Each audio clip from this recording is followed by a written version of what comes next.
Good evening, guys. This is Abrahm with BSA Bushcraft. I want to do something different in this video. I had a gentleman message me about a month ago on Facebook, and he wanted me to review his fire kit. But there's one thing in specific he wanted me to check out, and it was his fire striker.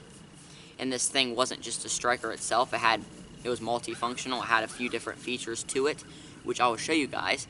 But nowadays, there's a lot of these on the market.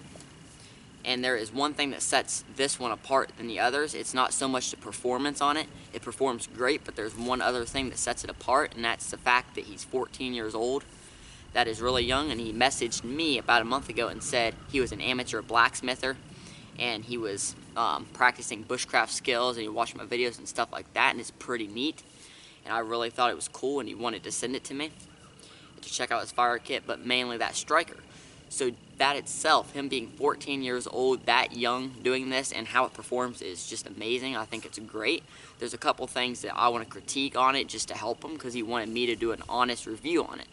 So I think it's very important not to just skimp by those little details that can help him better his striker. Because if I don't tell him, or if nobody tells him, then he's not going to be able to better it. So he wanted my opinion on it, and that's what I'll give you guys. So if you stay around, I will show you guys Clayton Steele's fire striker. That's the young man's name. Let's talk a little bit about what he sent in his fire kit. I'm not going to show you guys the personal information on it, so I'm going to keep it to the side. But I received this, I would say, about a week ago. Maybe a couple days ago, more like 4 or 5 days ago, but still. I wanted to get out and review it. I did test it out a little bit already, but I'll show you guys what he sent in his fire kit. And everything he sent is well packaged, which is pretty cool. I like that. He sent some jute twine, which I'm sure is to process up for your char cloth to put into your bird's nest. This will be your bird's nest to blow it to flame. And also when you scrape with a 90-degree spine on his tool, with a ferro rod you could use this, but he's got something in here that you could also use. He sent me some fat wood, which is pretty neat. I don't know if he collects this himself or if he gets it from somewhere, but this is included in the kit. He has sent me some char cloth, well packaged. This is all in plastic bags, which is pretty neat. And he sent me his fire striker. That is the main part of this kit that he wants me to review. I believe that is it. There may be... Oh, and he's also sent me a piece of flint. This is a really high quality piece of flint. It's real thin. It does break away easy, but it throws really good sparks because it's a very thin edge on it. So that's 1, 2, 3, 4, 5 things in his kit. Also, just as like a gift he wanted to give me, something extra, he gave me a whole bunch of Ranger bands, which is awesome. Thank you very much. Appreciate it.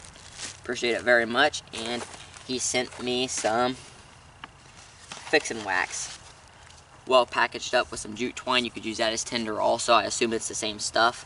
Nowadays they have some fire retardant jute twine, or fire resistant jute twine.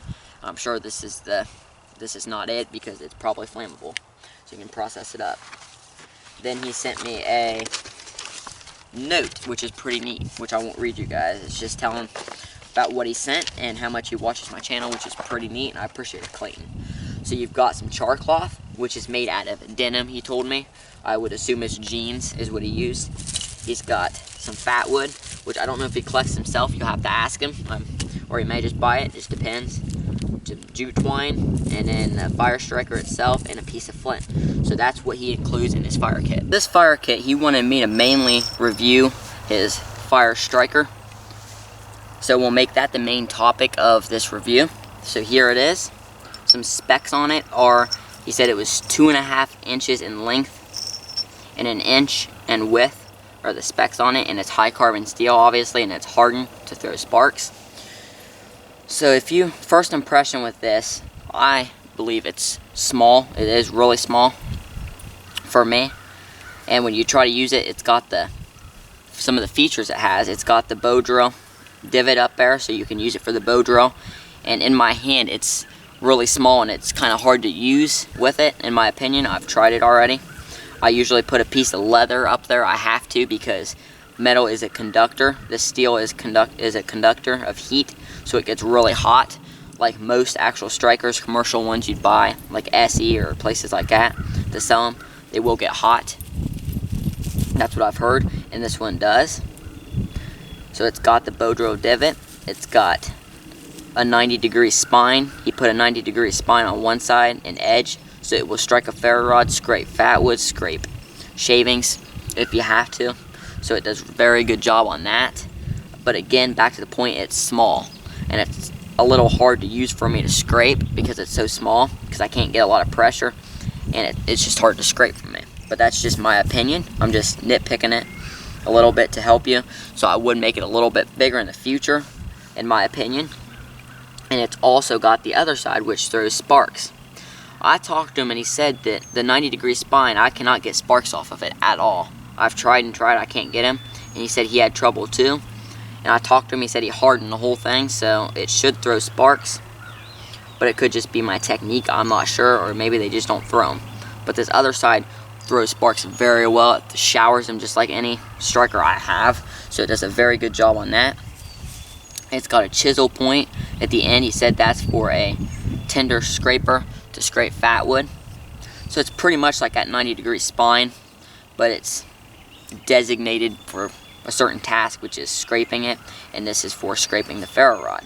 So two different things for two different tasks, which is pretty neat. So that pretty much sums up this fire striker he has. So let's go over it again. It's got the bow drill divot, which is one use, the chisel point, 2 uses, 90-degree spine, 3 uses, and it's got the striking capability with flint, chert, quartz, whatever you have. So that's 4 things.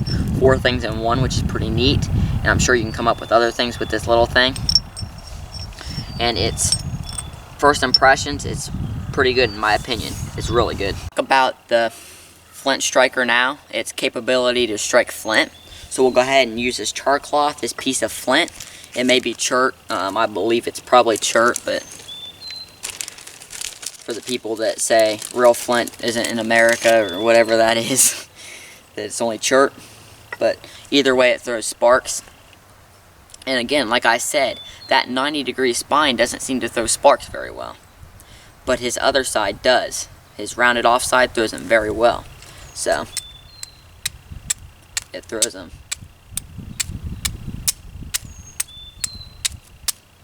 very well. I'll bring it up close here so you guys can see.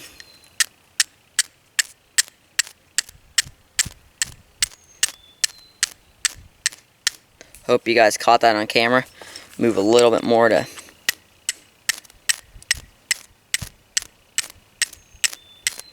it throws them pretty darn well. So that is its striking capability. So I'll take some of his jute twine that he included in his fire kit and I'll process that up. I'll take the fibers and process it up and make a small bird's nest and take his char cloth and see if we can't get an ember and blow that jute twine to flame. A lot of you guys may know how to process jute twine. A simple skill like this, maybe some people just pass over it and don't think about, but I'll show you guys how to process this. And it's very simple. I just cut a section probably about 1 foot in length, and I'm going to show you guys how to process this down to a bird's nest, which has coarse, medium, and fine material. I have my coarse and medium already done, and I'm doing my fine right now. So jute twine is made up of 3 different separate strands, and what you'll want to do is pull them apart. But the easiest way to do that would be to grab 2 of them. I like to actually put them in my mouth because it's easier to hold that way, and then just twist, which I'll show you guys, and hopefully you'll see the process on camera.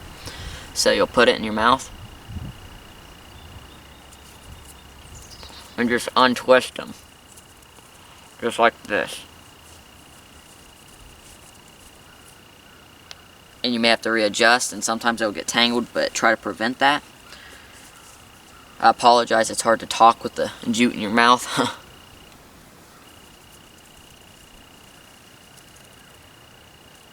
And once you've done that, they're apart. It's that simple, that easy.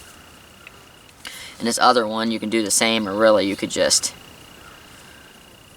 if you try to do it, just pull it apart. It gets tangled very easily.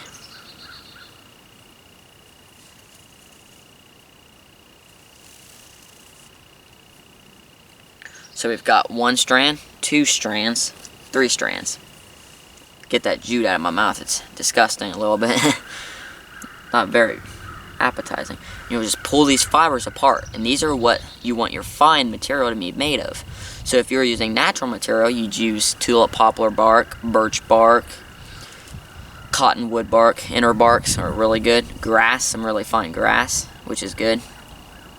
Maybe the cattail fluff is awesome. It's a flash tinder, but that's really good to use. You'll just want to process this up real fine. And again, I'm not making these, I'm not going to start a full on fire because it's really hot today and I've got to do a bow drill fire and I don't want 2 fires. So we're just going to demonstrate how to blow it to flame. So these are not what I would consider ready to go proper, you know. With the size wise, they're not enough to start it. I would use this probably the whole thing of jute because it burns so quickly. So again, if you're actually starting a full on fire in a survival situation, you want a big fire. So you're going to want to make sure you're going to have everything processed right, because you don't want to do it twice is the key. So I'm going to process this up and we'll see if we can't get us an ember and blow it to flame.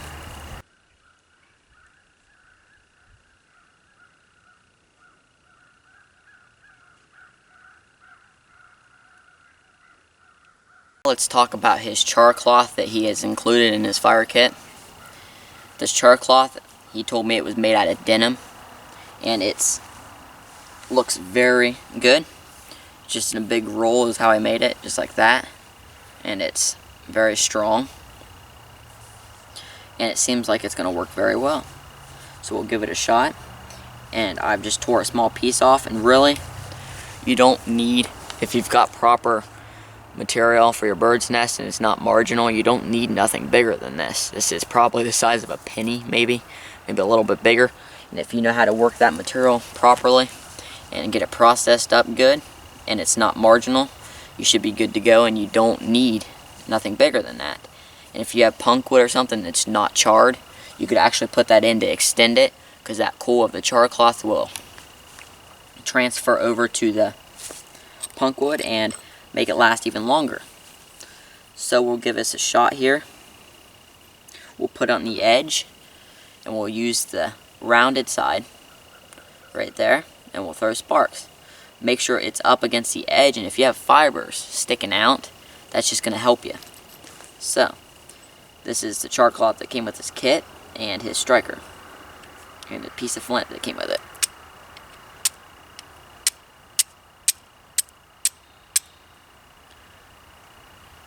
There we go. And again, this is not proper material, you know, proper size. It's the proper stuff, but not proper size for the real bird's nest. And I'm going to try to keep this in frame here. And this is real small, actually. It's going to go up quick. And if you have any wind, let it work for you. So which way is that smoke blowing? You could turn this to the side, and actually I could just wave it instead of having to blow on it, but you just blow a little bit.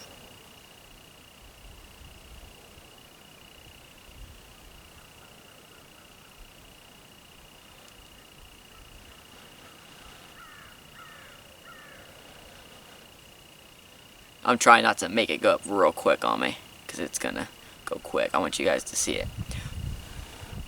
There we go.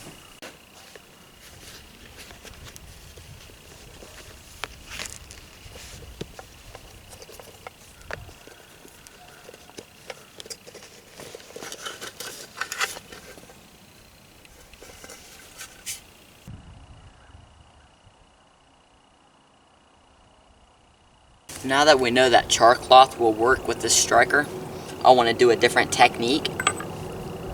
I want to use my punkwood, my charred punkwood. I like punkwood better than char cloth because you can find it in the woods.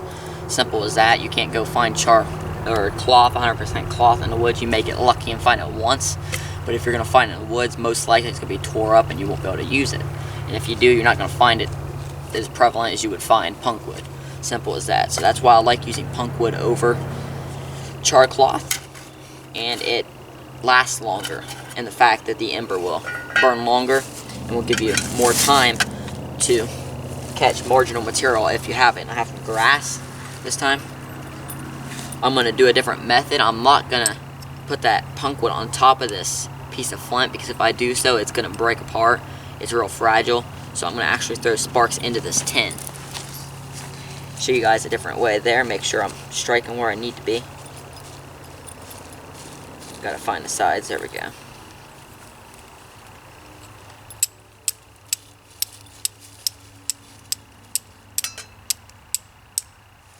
Sometimes it's hard to see. There we go. We got something going because it's in a tin like this. And just show you guys.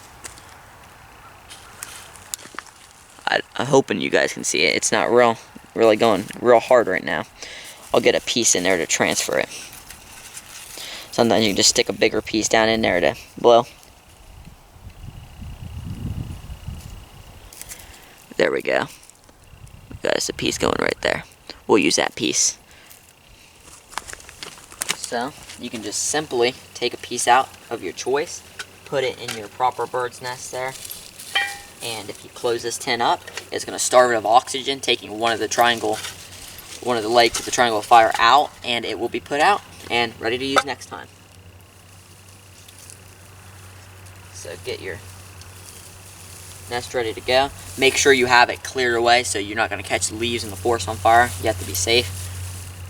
When you do this, be smart and get down and bring it above you. You don't want it down here, blowing on top of it. That's how you put it out. I see a lot of people doing that. You need to raise it up. And you see it's smoking real good, and I'm not even blowing on it. So.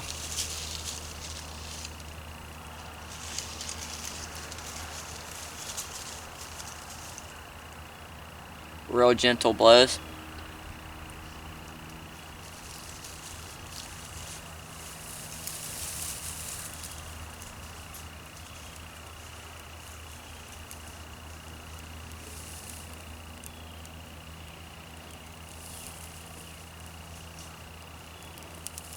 There we go. Put it down. I'm going to stomp it out because I don't need it going. I would like to try out with this fire striker. This multifunctional fire striker is the chiseled point on it to scrape tinder. You could also use that 90-degree spine on there if you'd like to choose so. And this is when, being so small, this and when you use it for a bow drill handhold or a bearing block, it becomes a burden to me because it's very small, and I'm just putting my honest opinion on that, so that if you want to change it in the future, you know, you can, but you can also get other people's opinions on it and see what they like. So I'm going to grab a piece of this fat wood out of here. It's all pretty darn good stuff, if you ask me. I'll get this piece. And they're, like I said, they're pretty good pieces. They're really good pieces, actually. And I'm going to use this chiseled point here, which looks pretty good. Looks pretty darn good. And scrape some tinder here.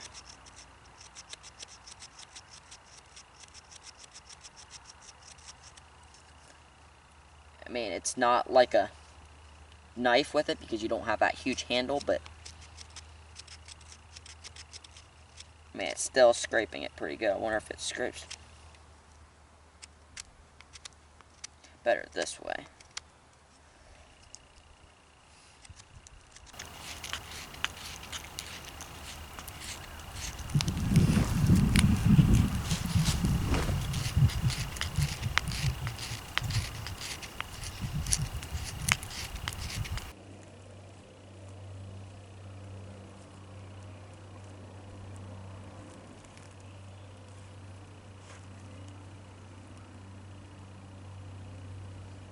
Scraped a pile, probably about the size of a quarter now, of this fat wood with this chiseled point on his fire striker, Clayton's fire striker here. And it probably took me about 5 minutes just because it's awkward in my hand to do it, to scrape that fat wood. And now we will take the ferro rod and see what we can do. I'm just seeing how the sparks are throwing now. I think what I'll probably have to do is plant this rod and shoot him down in there compared to my normal pull method, because it's not getting the shower of sparks like a knife would just because of the size. It's awkward to hold in the hand. That, and it's not throwing a super good amount of sparks. I don't know if it's because it's not super sharp or what. I mean, it's still There we go. It's throwing them. It's just harder to throw them. So it does throw sparks pretty good. That 90-degree spine on there does. So let me see if I can't plant it down in there and do the pull method.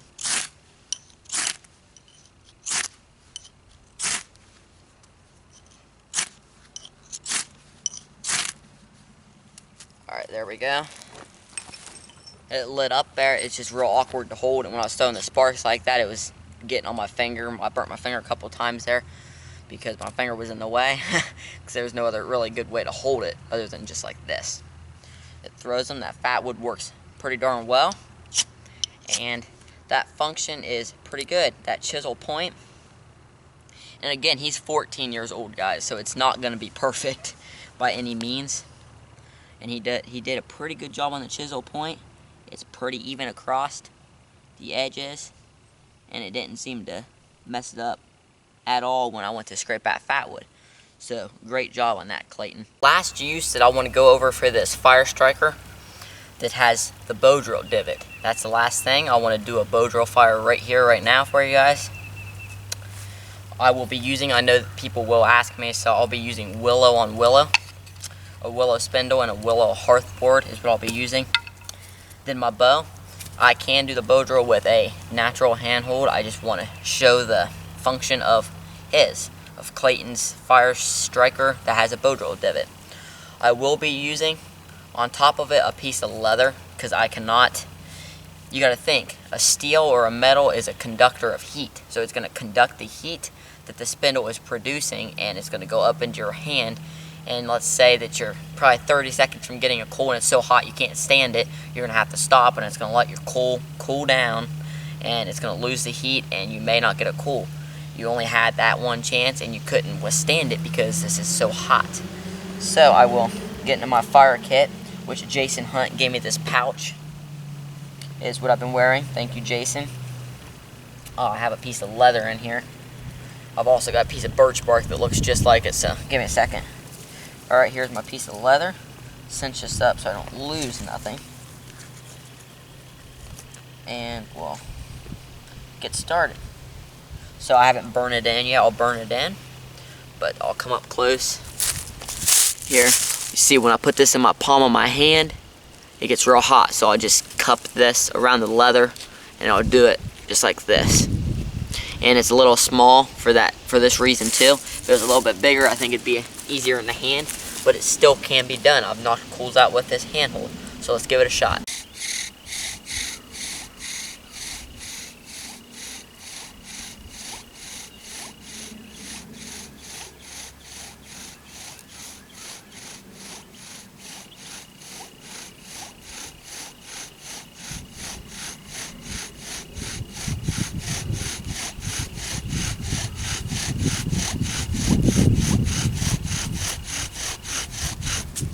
Right there is my burn-in. Now I have to cut my notch in there to collect my dust to create the ember. My notch cut, show you guys right there. There's my notch. It's chamfered on the bottom so that oxygen or air can get to it. And before I go into getting the actual coal, or hopefully getting the coal, you never know with the bow drill, so never count on it. Always have a lighter or a ferro rod or magnifying glass, whatever you have. But I failed to explain why you would want this metal or steel handhold compared to a wooden one. Well, in the bow drill, you're trying to get the maximum amount of friction on the bottom, which is on the hearth board. That's where the fat end is. And actually, I'll show you guys right here. You're trying to get the maximum amount of friction on the board, and the least amount of friction, the minimum amount of friction on the top. Because you don't want the heat up here, you don't want the friction up here, you want the friction down here creating the heat, making the dust, which you will heat up to create the coal. And with a metal, you're not going to get no friction at all. This does not create any friction up here, which will actually won't make you have to carve your spindle down, which will destroy your spindle so quick you won't even realize it if you're using wood, because it's getting friction up here, making it to where you have to keep carving and carving and carving, and it will shrink. With this, you're only technically shrinking on the bottom, so you can keep these spindles quite a while if you have something like this, or you can actually find a river rock, something out there that has a divot which Mother Nature, created, or erosion or whatever created it from the water hitting it, created that natural divot which you could use. I've heard of people using seashells, if you're near the coast. So just, you gotta look at your opportunities, your resources, and see what you can use. You can also use, I've saw people, well, actually Dave Canterbury, he used a wooden handhold, but he put a can, like an aluminum can, it was a monster can, an insert, which from the aluminum up in there, which reduced the friction because it's metal. Again, back to the point of, it's not wood, so it's not going to create any friction. So that's why it's so much easier using something metal like that, so you need to keep that in mind. I mean, if you could carry that with you in your kit, so it's really small, and it's going to help you in the long run, but really, honestly, you should not be relying on the bow drill anyways. So just wanted to throw that out there, guys.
I'm not gonna lie to you guys, that took me 3 separate holes to get 1 coal, and I'm about beat. But that is exactly why I told you guys. I'll use this as an example. You never rely on the bow drill. This is a perfect set. I've got multiple coals here, and for some odd reason I couldn't figure it out. I could not get a coal. I don't know why. As you guys can see, there's 3 holes. That was a fail, that was a fail, and this was just my one I just did, which was a success, and they're all perfect colors, dark black. I know this second one failed because I had a small spindle and I was just trying to improvise, but I went, and I'll show you guys the spindle, got a new spindle and got it to cool up and work. Never use this as your first way of fire. Matter of fact, I just watched, I'm not going to name the television show, but I watched a show yesterday, I believe it was, on someone, they had the chance to bring 1 item, and they brought a bow drill set that they only got a coal twice with, and they brought that for their fire starter over a ferro rod, so I would not do that. So just never rely on such a method like this, because it's never promised. All you guys who practice this, know that it's just never a promise to get a cool. But I am lucky. I got blessed with a cool right now. It took me probably a good hour just to get this cool. You guys can probably see the daylights fading away. But that's just part of it, guys. And that's the fun part, learning and just improvising and, just getting that dirt time in. That's exactly what I'm doing. Just getting the dirt time in. And that's what you need to do. So the cool smoking. I'll show the different attempts, how many times I've tried it on this video.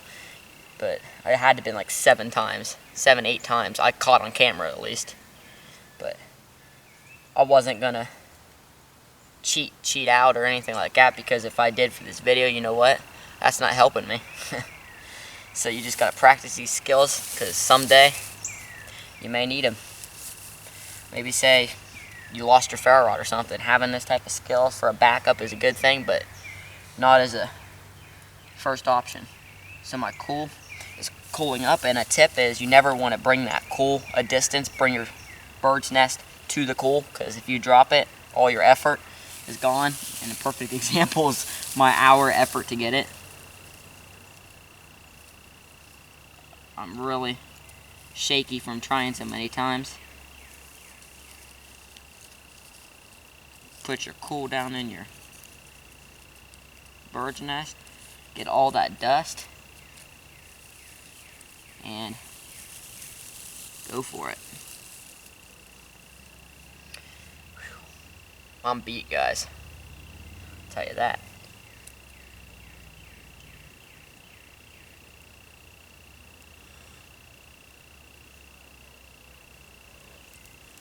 There you go. Let there be fire right there, guys. That's how you do it. I'm gonna put that out. And my failed attempts there had nothing to do with Clayton's fire striker or flint and steel striker. It was all on me. And I just couldn't figure it out, guys. So there is the review of his fire striker. Did great on everything I had it do. The only complaint I have, and again he's 14, is the size of it. I would increase the size, and I'm really like it. I appreciate you sending it to me, Clayton. I need to rest for a little bit.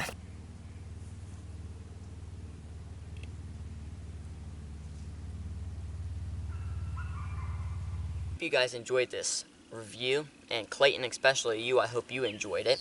I hope that my input and suggestions will help you in your development of this product, because any product can be developed, it doesn't matter, and hopefully it's going to improve it over time. Again, you're 14 years old, and it's amazing what this product is for being 14. It's awesome. It sparks great, it scrapes a ferro rod really good, and it works great as a bow drill handhold, and I'm really impressed with it. Clayton told me if you guys want to buy one from him, contact him via Facebook Messenger. His name is Clayton Steele. You'll find him on Facebook and talk price or the fire kit, or if you just prefer the fire striker, I'm sure he'll sell it to you. Again, I'm thoroughly impressed with what he has come up with for being 14. He told me he was an amateur blacksmither, but honestly I think he's doing a really good job for being 14. I really do like seeing the youth involved like I am, because I'm 16 years old. It's great seeing other ones get involved with the bushcraft community and him watching my videos, and I've had quite a few people tell me that I've inspired him to do this, and that just means a lot to me.